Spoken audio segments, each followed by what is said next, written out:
നമസ്കാരം. ഇൻഫോടൈൻമെൻറ്റിൻ്റെ മറ്റൊരു വീഡിയോയിലേക്ക് എല്ലാവർക്കും സ്വാഗതം. ഇന്നത്തെ എഡ്യൂക്കേഷൻ സെക്ഷനാണ്. കഴിഞ്ഞ വീഡിയോയിൽ കൂടെ നമ്മൾ +1 സോഷ്യോളജി ക്രിസ്മസ് എക്സാമിനേഷൻ്റെ കുറച്ച് ടോപ്പിക്കുകൾ ഡിസ്കസ് ചെയ്തിരുന്നു. അതിൽ അവസാനം സൂചിപ്പിക്കാൻ കഴിഞ്ഞിരുന്നില്ല. അതിൻ്റെ ആൻസേഴ്സും ഡിസ്കസ് ചെയ്യുന്ന രണ്ടാമത്തെ പാർട്ടാണിത്. 5ാമത്തെ ചാപ്റ്റർ ആയിട്ടുള്ള സോഷ്യൽ റിസർച്ചിലേക്ക് കടന്നു കഴിഞ്ഞാൽ എന്താണ് റിസർച്ച്, എന്താണ് സോഷ്യൽ റിസർച്ച്, ഇതൊക്കെ എക്സ്പ്ലെയിൻ ചെയ്യണം. Research means search for knowledge. അതുപോലെ തുടർന്ന് എപ്പോഴാണ് റിസർച്ച് ചെയ്യുന്നത്? റിസർച്ച് ഉണ്ടാകുന്നത് നമ്മുടെ എല്ലാം ജീവിതത്തിലും ഉണ്ടാകുന്നതാണ്. Whenever there is A problem the research originates, അല്ലെ റിസർച്ച് ആക്ടിവേറ്റ്സ്. പ്രോബ്ലം ഉണ്ടാകുമ്പം അതിൻ്റെ സൊല്യൂഷന് വേണ്ടി നമ്മൾ പലപ്പോഴും റിസർച്ചിലേക്ക് കടക്കുന്നുണ്ട്, അറിഞ്ഞും അറിയാതെയും. അതുപോലെ റിസർച്ചിൻ്റെ സ്റ്റെപ്സ് അല്ല സ്റ്റേജസ് ഇൻ റിസർച്ച്. ഒന്നാമത്തെ defining the problem, defining the research problem, അതാണ് ഒന്നാമത്തെ സ്റ്റേജ്. രണ്ടാമത്തേത് റിസർച്ച് ഡിസൈൻ. നിങ്ങൾക്ക് ഈ വീഡിയോ ഇഷ്ടപ്പെട്ടാൽ നിങ്ങൾ ലൈക്ക് ചെയ്യുക, സബ്സ്ക്രൈബ് ചെയ്യുക. അതുപോലെ തന്നെ ഇഷ്ടപ്പെട്ടില്ലെങ്കിൽ ഡിസ്ലൈക്ക് ചെയ്യാനും മടിക്കണ്ട. തുടർന്നുള്ള സ്റ്റേജുകൾ ഇതൊക്കെ വളരെ ഇമ്പോർട്ടൻ്റ് ആണ്. അതിനുശേഷം ഡാറ്റ കളക്ഷൻ മെത്തഡോളജി, അതായത് ഏത് മെത്തേഡ് ഉപയോഗിച്ചാണ് ഡാറ്റ കളക്ട് ചെയ്യുന്നത്, അതാണ് മെത്തഡോളജി. അപ്പോൾ ആ മെത്തേഡുകൾ ഏതൊക്കെയാണ്? അതുപോലെ തന്നെ മെത്തേഡിനെ ബ്രോഡായിട്ട് തിരിച്ചു കഴിഞ്ഞാൽ മൈക്രോ മാക്രോ മെത്തേഡ്. അതുപോലെ തന്നെ ഡേറ്റയുടെ ക്ലാസിഫിക്കേഷൻ, പ്രൈമറി ഡേറ്റ എന്താണ്, സെക്കൻഡറി ഡേറ്റ എന്താണ്. Primary data means data collected at first hand, ആദ്യമായി കളക്ട് ചെയ്യുന്ന ഡേറ്റയാണ്, അല്ല ഫ്രഷ് ഡേറ്റ, നമ്മൾ തന്നെ കളക്ട് ചെയ്യുന്ന ഡേറ്റ. മറ്റാരെങ്കിലും കളക്ട് ചെയ്ത ഡേറ്റയാണ് സെക്കൻഡറി ഡേറ്റ. അപ്പം അത് നമ്മൾ മനസ്സിലാക്കിയിരിക്കണം. അതുപോലെ തന്നെ വേരിയബിൾസ്, റിസർച്ച് വരുന്ന variables, quantitative variables and qualitative variables. Quantitative variables എന്ന് പറഞ്ഞാൽ it can be expressed in number, എണ്ണമായിട്ട്. ഇപ്പോൾ 10 കിലോ അല്ലെങ്കിൽ 100 കിലോമീറ്റർ, അങ്ങനെ എണ്ണമായിട്ട് നമ്പറായിട്ട് പറയാവുന്നത്. ക്വാളിറ്റേറ്റീവ് വേരിയബിൾസ് എന്ന് പറഞ്ഞാൽ which cannot be expressed as number, അത് നമ്പറായിട്ട് പറയാൻ സാധിക്കില്ല. അത് നമുക്ക് പറയാൻ പറ്റുന്നതെന്ന് പറഞ്ഞാൽ എന്തെങ്കിലും ഗുണമായിട്ടേ പറയാൻ പറ്റും. മറ്റൊരു വളരെ പ്രധാനപ്പെട്ട ഏരിയയാണ് ട്രയാങ്കുലേഷൻ. അതായത് ഒന്നിൽ കൂടുതൽ മെത്തേഡ്സ് റിസർച്ചിൻ്റെ ഡാറ്റ കളക്ഷന് ഉപയോഗിക്കുന്നതിനാണ് ട്രയാങ്കുലേഷൻ എന്ന് പറയുന്നത്. ത്രികോണ മാപനം വളരെ ഇമ്പോർട്ടൻ്റ് ആണ്. റിസർച്ച് മെത്തേഡ്സിൽ വരുന്നതാണ് ഒബ്സർവേഷൻ, അതുപോലെ ഇൻ്റർവ്യൂ, സർവേ, കേസ് സ്റ്റഡി തുടങ്ങിയവയൊക്കെ. അപ്പോൾ അതിൽ ഒബ്സർവേഷൻ 2 തരമുണ്ട്. പാർട്ടിസിപ്പൻ്റ് ഒബ്സർവേഷനും നോൺ പാർട്ടിസിപ്പൻ്റ് ഒബ്സർവേഷനും. ഇപ്പം തമ്മിലുള്ള ഡിഫറൻസ് എക്സ്പ്ലെയിൻ ചെയ്യണം. അതുപോലെ തന്നെ പാർട്ടിസിപ്പൻ്റ് ഒബ്സർവേഷൻ്റെ മറ്റൊരു പേരാണ് ഫീൽഡ് വർക്ക്. ഫീൽഡ് വർക്കിൻ്റെ പിതാവായിട്ട് അറിയപ്പെടുന്ന ആരാണ്? ബ്രോണിസ്കോ മലിനോസ്കി. ഏത് സാഹചര്യത്തിലാണ്? അപ്പോൾ ആ കാര്യങ്ങളൊക്കെ വളരെ ഇമ്പോർട്ടൻ്റ് ആണ്. അതുപോലെ തന്നെ ഇന്ത്യൻ സോഷ്യോളജിസ്റ്റ് ആയിട്ടുള്ള MN ശ്രീനിവാസ് വളരെയധികം ഫീൽഡ് വർക്ക് നടത്തിയിട്ടുള്ള ഒരു വ്യക്തിയാണ്. അദ്ദേഹത്തിൻ്റെ ദ റിമെമ്പേർഡ് വില്ലേജ് എന്ന് പറയുന്ന ബുക്ക് തന്നെ ഫീൽഡ് വർക്കിൻ്റെ മറ്റൊരു എക്സാമ്പിളാണ്.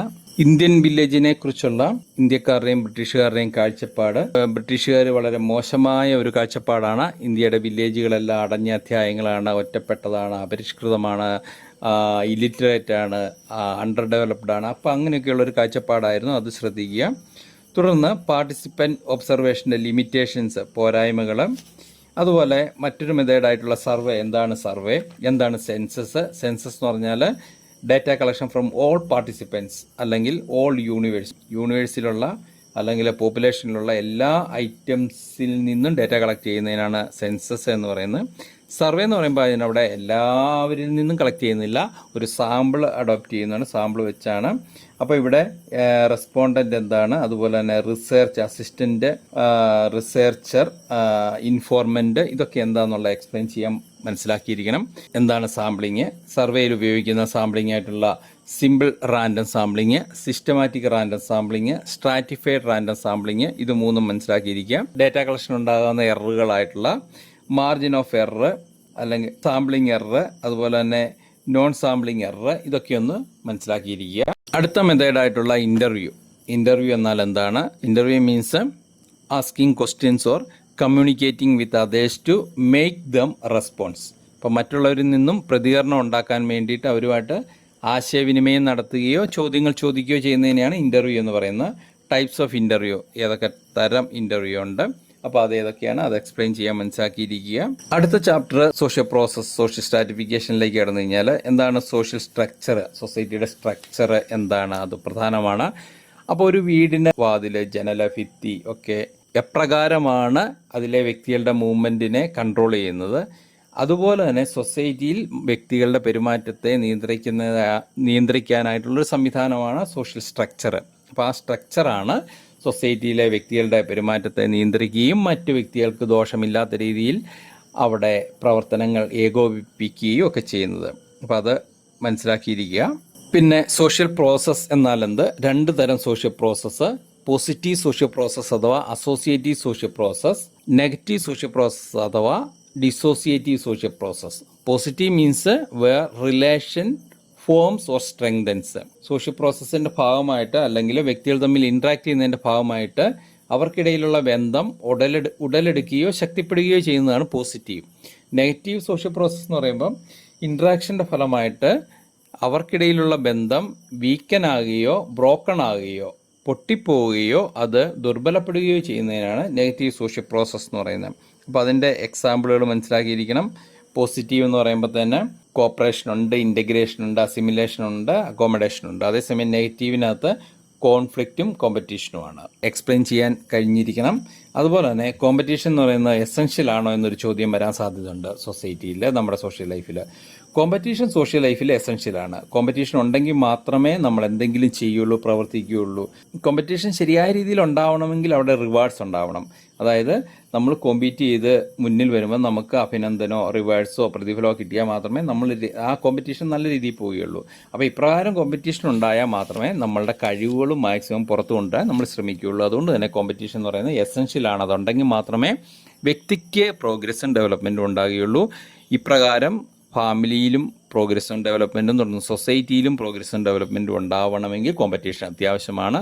അപ്പം നമ്മളുടെ ഇന്നത്തെ ഒരവസ്ഥയിൽ ഈ കോമ്പറ്റീഷൻ എന്ന് പറയുന്നത് ഒരർത്ഥത്തിൽ ഇല്ലാതാക്കി കളഞ്ഞിരിക്കുന്നത് കൊണ്ട് അത് ഏതൊക്കെ രീതിയിൽ അതിൻ്റെ ഇമ്പാക്റ്റ് ഉണ്ടാകുമെന്നുള്ളതും കൂടെ ചിന്തിക്കുന്നത് നന്നായിരിക്കും. കോപ്പറേഷൻ മീൻസ് കോ പ്ലസ് ഓപ്പറാറി, വർക്കിംഗ് ടുഗദർ.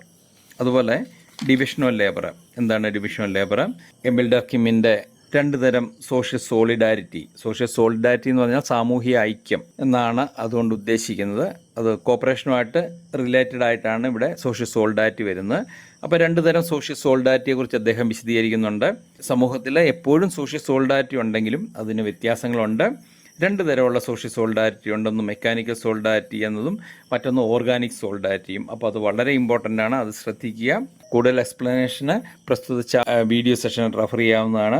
സ്ക്രീനിലും അതുപോലെ തന്നെ ഡിസ്ക്രിപ്ഷനിലും അതിൻ്റെ ലിങ്ക് ലഭ്യമാണ്. തുടർന്ന് കോൺഫ്ലിക്റ്റ് എന്താണെന്നുള്ളതും അതിൻ്റെ പ്രത്യേകതകളും കാര്യങ്ങളൊക്കെ മനസ്സിലാക്കുക. അടുത്ത ചാപ്റ്റർ ആയിട്ടുള്ള 7th chapter social change and social order in rural and urban society നമുക്ക് നോക്കാം. അപ്പോൾ ഇവിടെ പ്രധാനപ്പെട്ട ഒരു കാര്യം എന്ന് പറഞ്ഞു കഴിഞ്ഞാൽ സോഷ്യൽ ചേഞ്ച് ആണ്. പ്രധാനമായും ഈ ടോപ്പിക്ക് ഡീൽ ചെയ്യുന്ന സോഷ്യൽ ചേഞ്ച് ആണ്. Social change is the change occurred in our society or a group of people as a whole. അതായത് ഒരു കൂട്ടം ആൾക്കാർക്കോ അല്ലെങ്കിൽ ഒരു സൊസൈറ്റിക്കോ മൊത്തത്തിലുണ്ടാകുന്ന മാറ്റത്തെയാണ് സോഷ്യൽ ചേഞ്ച് എന്ന് പറയുന്നത്. പലപ്പോഴും സോഷ്യൽ മീഡിയയിലൊക്കെ ഓരോരോ പ്രകടനങ്ങൾ കാണാം. എൻ്റെ ഇഷ്ടമാണ്, എൻ്റെ ശരീരമാണ്, എൻ്റെ ജീവിതമാണ്, അത് എൻ്റെ ഇഷ്ടത്തിന് ഞാൻ ജീവിക്കും. പക്ഷേ അങ്ങനെ നമ്മളുടെ ഇഷ്ടത്തിന് ജീവിക്കാനുള്ളത് നമ്മളുടെ വീട്ടിലെ മുറിക്കുള്ളിൽ മാത്രമേ ഉള്ളൂ. നമ്മൾ കരം കൊടുക്കുന്ന ആ ഒരു സ്ഥലത്ത് മാത്രമേ നമ്മുടെ ഇഷ്ടത്തിന് കഴിയാൻ നമ്മളുടെ ഭരണഘടന അനുവദിക്കുന്നുള്ളൂ. നമ്മുടെ ഇഷ്ടത്തിനൊക്കെ പ്രകടിപ്പിക്കുമ്പം അത് മറ്റുള്ളവർക്ക് യാതൊരു ബുദ്ധിമുട്ടും ഉണ്ടാവാൻ പാടില്ല. അപ്പോൾ അതാണ് ഒരു സോഷ്യൽ ലൈഫിൻ്റെ പ്രത്യേകത. അപ്പോൾ അത് പോട്ടെ. മറ്റൊരു രീതി പറഞ്ഞു കഴിഞ്ഞാൽ social change refers to the change in the behaviour of a group of people or a society as a whole. അപ്പം സൊസൈറ്റിയുടെ മൊത്തത്തിലോ അല്ലെങ്കിൽ ഒരു കൂട്ടം ആൾക്കാരുടെ പെരുമാറ്റത്തിലുണ്ടാകുന്ന മാറ്റങ്ങളെ വേണമെങ്കിൽ നമുക്ക് സോഷ്യൽ ചേഞ്ച് എന്ന് പറയാം. അപ്പോൾ ഇവിടെ സോഷ്യൽ ചേഞ്ചിനെ സംബന്ധിച്ച് പ്രധാനമായും സോഷ്യൽ ചേഞ്ച് ഉണ്ടാകുന്ന രീതികൾ, മോഡ് ഓഫ് സോഷ്യൽ ചേഞ്ച് അല്ലെ വേയ്സ് ഓഫ് സോഷ്യൽ ചേഞ്ച് എന്ന് പറഞ്ഞ് നമുക്ക് 3 രീതിയിൽ സോഷ്യൽ ചേഞ്ച് ഉണ്ടാകുന്നു എന്ന് പറയാം. 1 എവല്യൂഷൻ, 2 റവല്യൂഷൻ, 3 ഡെവലപ്മെൻറ്റ്. എവല്യൂഷൻ എന്ന് പറഞ്ഞാൽ എന്താണെന്നുള്ളത് നിങ്ങൾക്കറിയാം. ഈ 3 കാര്യങ്ങളും അറിയാം. അപ്പോൾ ഈ 3 കാര്യങ്ങളും വളരെ ഇമ്പോർട്ടൻ്റ് ആണ്. വേയ്സ് ഓഫ് സോഷ്യൽ ചേഞ്ച് വളരെ ബ്രീഫായിട്ട് പറയുകയാണെങ്കിൽ എവല്യൂഷൻ എന്ന് പറഞ്ഞാൽ സ്ലോ ആൻഡ് ഗ്രാജുവൽ പ്രോസസ്സാണ്. വളരെ സാവധാനത്തിലും ക്രമേണയുമായിട്ടുള്ള സിമ്പിൾ ടു കോംപ്ലക്സ് ആയിട്ടുള്ള മാറ്റങ്ങളാണ്. അതേസമയം റവല്യൂഷൻ എന്ന് പറഞ്ഞാൽ സഡൻ ചേഞ്ച് ആണ്. നിലവിലുള്ള existing social order is replaced by a new order by violence. അപ്പം വയലൻ്റ് ആയിട്ടുള്ള മാർഗങ്ങളിൽ കൂടെ നിലവിലുള്ള സാമൂഹ്യക്രമം മാറി മറ്റൊരു സാമൂഹ്യക്രമം വരികയാണ് റവല്യൂഷൻ കൊണ്ട് അർത്ഥമാക്കുന്നത്. ഡെവലപ്മെൻറ്റ് എന്താണെന്നുള്ളത് നിങ്ങൾക്കറിയാം. അപ്പോൾ ഇത് കൂടുതൽ ഡീറ്റെയിൽസ് വേണമെങ്കിൽ അതാത് ചാപ്റ്ററുകളുടെ വീഡിയോ സെഷൻ റെഫർ ചെയ്യുക. പിന്നീട് നമുക്ക് നോക്കേണ്ട കാര്യം എന്ന് പറഞ്ഞാൽ സോഷ്യൽ ചേഞ്ചിൻ്റെ കാരണങ്ങൾ, കോസസ് ഓഫ് സോഷ്യൽ ചേഞ്ച്. അപ്പോൾ ഇവിടെ രണ്ട് രീതിയിലാണ് സോഷ്യൽ ചേഞ്ചിനെ നോക്കിക്കാണുന്നത്. വേസ് ഓഫ് സോഷ്യൽ ചേഞ്ചും കോസസ് ഓഫ് സോഷ്യൽ ചേഞ്ചും. സോഷ്യൽ ചേഞ്ചിൻ്റെ കോസസ് അല്ലെ കാരണങ്ങൾ, എന്തൊക്കെ കാരണം കൊണ്ടാണ് സോഷ്യൽ ചേഞ്ച് ഉണ്ടാകുന്നത്.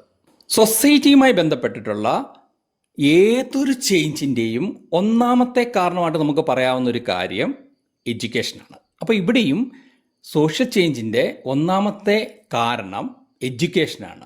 രണ്ടാമത്തേത് ബയോളജിക്കൽ ഫാക്ടേഴ്സ്, അതുപോലെ തന്നെ environmental factors, science and technology, കൂടാതെ changes in values and beliefs. അപ്പോൾ അത് ഒരു തരത്തിൽ പറഞ്ഞാൽ അതൊരു കൾച്ചറൽ ഫാക്ടർ തന്നെയാണ്. പിന്നീട് പറയുകയാണെങ്കിൽ മറ്റൊരു പ്രധാനപ്പെട്ട ഒരു ഫാക്ടർ തന്നെയാണ് റിലീജിയസ് ഫാക്ടേഴ്സ്, അതുപോലെ തന്നെ പൊളിറ്റിക്കൽ ഫാക്ടേഴ്സ്. അപ്പോൾ ഇവയൊക്കെയാണ് പ്രധാനമായും സോഷ്യൽ ചേഞ്ചിന് കാരണമാകുന്ന ഘടകങ്ങൾ. ഇതിൽ എഡ്യൂക്കേഷൻ ഉള്ളൊരു സൊസൈറ്റിയിൽ അവിടെ എപ്പോഴും ചേഞ്ച് ഉണ്ടായിരിക്കും, അവിടെ ഡെവലപ്മെൻറ്റ് ഉണ്ടായിരിക്കും, അവിടെ വാല്യൂസിലും അതായത് മെറ്റീരിയൽ കൾച്ചറിലും നോൺ മെറ്റീരിയൽ കൾച്ചറിലും എഡ്യൂക്കേഷൻ ഫാസ്റ്റായിട്ട് ചേഞ്ച് കൊണ്ടുവരാൻ സാധ്യതയുണ്ട്. അതാണ് എഡ്യൂക്കേഷനുമായിട്ട് ബന്ധപ്പെട്ട്. പിന്നീട് വരുന്ന നമ്മളുടെ ബയോളജിക്കൽ ഫാക്ടേഴ്സ് എന്ന് പറഞ്ഞാൽ അത് പോപ്പുലേഷൻ്റെ സ്ട്രക്ചർ, അതുപോലെ തന്നെ നമ്മളുടെ സൊസൈറ്റിയിലുള്ള മറ്റ് ജീവജാലങ്ങൾ, ഇവയൊക്കെ പലപ്പോഴും സൊസൈറ്റി ചേഞ്ച് ഉണ്ടാക്കാൻ ഇടയാക്കാറുണ്ട്. ഫിസിക്കൽ ഫാക്ടേഴ്സ് അല്ലെങ്കിൽ എൻവയോൺമെൻറ്റൽ ഫാക്ടേഴ്സിന് ഏറ്റവും വലിയ ഉദാഹരണമാണ് പണ്ട് മരുഭൂമിയായി കിടന്ന അറേബ്യൻ നാടുകൾ. അവിടുത്തെ എൻവയോൺമെൻറ്റിൽ ഓയിൽ കണ്ടന്റ് കണ്ടെത്തി ആ ഓയിലിനെ അവർക്ക് കൊമേഴ്സ്യലൈസ് കച്ചവടം നടത്താൻ, അതിനെ പണമാക്കി മാറ്റാൻ സാധിച്ചത് അവിടെ സോഷ്യൽ ചേഞ്ച് ഉണ്ടാക്കാൻ ഫാക്ടറായതാണ്. അപ്പം നമ്മുടെ ഇവിടെ തന്നെയാണെങ്കിലും നമ്മുടെ എൻവയോൺമെൻറ്റിൽ പെട്ടെന്ന് എന്തെങ്കിലും ഒരു എലമെൻറ്റ്, വാല്യുബിൾ ആയിട്ടുള്ള ഒരു എലമെൻറ്റ് നമ്മൾ കണ്ടെത്തുകയും അത് നമുക്ക് സെല്ല് ചെയ്യാനും പറ്റുവാണെങ്കിൽ അത് നമ്മുടെ സൊസൈറ്റി ചേഞ്ച് ഉണ്ടാക്കാൻ ഇടയാകും. പിന്നെ വരുന്ന നമ്മളുടെ മതപരമായ കാഴ്ചപ്പാട്, റിലീജിയസ് ആയിട്ട് ഓർത്തഡോക്സ് ആയിട്ടുള്ള ഒരു സൊസൈറ്റി ആണെങ്കിൽ അവിടെ സോഷ്യൽ ചേഞ്ച് കുറവായിരിക്കും. കുറച്ചുകൂടെയൊക്കെ ഫ്ലെക്സിബിലിറ്റി ഉള്ള റിലീജിയൻ ആണെങ്കിൽ, അല്ലെങ്കിൽ കുറച്ച് എന്താ പറയുക മോഡേൺ ആയിട്ടുള്ള കുറച്ച് ചേഞ്ച് അക്സെപ്റ്റ് ചെയ്തിട്ടുള്ള റിലീജിയൻ ആണെങ്കിൽ അവിടെ സോഷ്യൽ ചേഞ്ച് കൂടുതലായിരിക്കും. പിന്നെ പൊളിറ്റിക്കൽ ലീഡേഴ്സിൻ്റെ കാഴ്ചപ്പാടുകൾ നമുക്കറിയാം. ചില ഇലക്ഷനൊക്കെ കഴിഞ്ഞ് വരുമ്പോൾ തന്നെ ഇന്ന പാർട്ടി അധികാരത്തിൽ വരുമ്പോൾ തന്നെ അവിടെ നാട്ടിലൊരു പൊതുവേ ഒരു കാഴ്ചപ്പാട് കാണും. ഇവിടെ കൂടുതൽ ഇൻഡസ്ട്രികൾ വരും, കൂടുതൽ വ്യവസായങ്ങൾ വരും, കൂടുതൽ എന്താ പറയുന്ന കൂടുതൽ സെയിലുണ്ടാവും എന്നൊക്കെയുള്ളൊരു കാഴ്ചപ്പാട്. അത് ആ പൊളിറ്റിക്കൽ പാർട്ടിയുടെ സമീപനത്തിനനുസരിച്ച് സൊസൈറ്റിയിൽ മാറ്റം കൊണ്ടുവരും. അപ്പം ഈ പറയുന്ന ഘടകങ്ങളൊക്കെ സോഷ്യൽ ചേഞ്ചിന് കാരണമാകുന്ന സാഹചര്യങ്ങളാണ്. അപ്പോൾ ഇവിടെ വെബറിൻ്റെ protestant ethics and spirit of capitalism വളരെ പ്രസക്തമാണ്. എങ്ങനെയാണ് ക്യാപിറ്റലിസം സോഷ്യൽ ചേഞ്ചിന് കാരണമായത്, റിലീജിയനും ക്യാപിറ്റലിസവും തമ്മിലുള്ള ബന്ധത്തെക്കുറിച്ചാണ് അദ്ദേഹം വിശകലനം ചെയ്യുന്നത്. അപ്പോൾ ഇതൊക്കെ അതാത് സെക്ഷനിൽ, പ്രത്യേകിച്ചും വെസ്റ്റേൺ സോഷ്യോളജിസ്റ്റുമായിട്ട് ബന്ധപ്പെട്ട ചാപ്റ്ററിൽ അത് ഡീറ്റെയിൽഡ് ആയിട്ട് നമ്മൾ ഡിസ്കസ് ചെയ്തിട്ടുണ്ട്. അടുത്ത കൺസെപ്റ്റ് എന്ന് പറയുന്നത് സോഷ്യൽ ഓർഡർ ആണ്. സോഷ്യൽ ഓർഡർ ഈ കഴിഞ്ഞ വീഡിയോ സെഷനിൽ നമ്മൾ അതിനെക്കുറിച്ച് റെഫർ ചെയ്തതാണ്. സൊസൈറ്റിയിലൊരു ക്രമമുണ്ട്, അതിനെയാണ് സോഷ്യൽ ഓർഡർ എന്ന് പറയുന്നത്. അപ്പോൾ ഒരു വീട്ടിലെ ജനലും വാതിലും ഭിത്തികളും ഒക്കെ എങ്ങനെയാണ് അതിലെ ആൾക്കാരുടെ മൂവ്മെൻറ്റ് റെസ്ട്രിക്റ്റ് ചെയ്തിരിക്കുന്നത് എന്ന് പറയുന്ന പോലെ തന്നെ സൊസൈറ്റിയിലെ ആൾക്കാരുടെ ബിഹേവിയറിനെ റെസ്ട്രിക്റ്റ് ചെയ്ത് അവിടെ ഒരു ഓർഡർ കൊണ്ടുവന്ന് അത് ആ സൊസൈറ്റിയെ നിലനിർത്തുന്നതിനെയാണ് സോഷ്യൽ ഓർഡർ എന്ന് പറയുന്നത്. അപ്പം മറ്റൊരു രീതി നോക്കിക്കാണുകയാണെങ്കിൽ സൊസൈറ്റിയിലെ നിയമങ്ങൾ, ചട്ടങ്ങൾ, കീഴ്വഴക്കങ്ങൾ, മര്യാദകൾ ഇവയൊക്കെയാണ് സോഷ്യൽ ഓർഡറിന് കാരണമാകുന്നത്. അല്ല, ഇവയൊക്കെയാണ് സോഷ്യൽ ഓർഡർ എന്ന് വേണമെങ്കിൽ നമുക്ക് പറയാം. അപ്പം നമ്മളൊക്കെ എത്രമാത്രം ഇതിന് വിധേയരായി കഴിഞ്ഞാൽ മാത്രമേ അവിടെ ഒരു ഓർഡർ കൊണ്ടുവരാൻ സാധിക്കുകയുള്ളൂ. അപ്പം ഇതൊക്കെ സൊസൈറ്റിയുടെ ഓർഡർ എന്ന് പറയുമ്പോൾ ഏറ്റവും പ്രധാനപ്പെട്ട, ഏറ്റവും സിമ്പിളായിട്ട് പറഞ്ഞു കഴിഞ്ഞാൽ കുറച്ച് പേപ്പറുകൾ ഒരു ബുക്കായിട്ട് നിൽക്കുന്നത് എങ്ങനെയാണ്, അതിനെ തയ്ച്ച് തുന്നിക്കെട്ടി നിർത്തുമ്പോഴാണ്.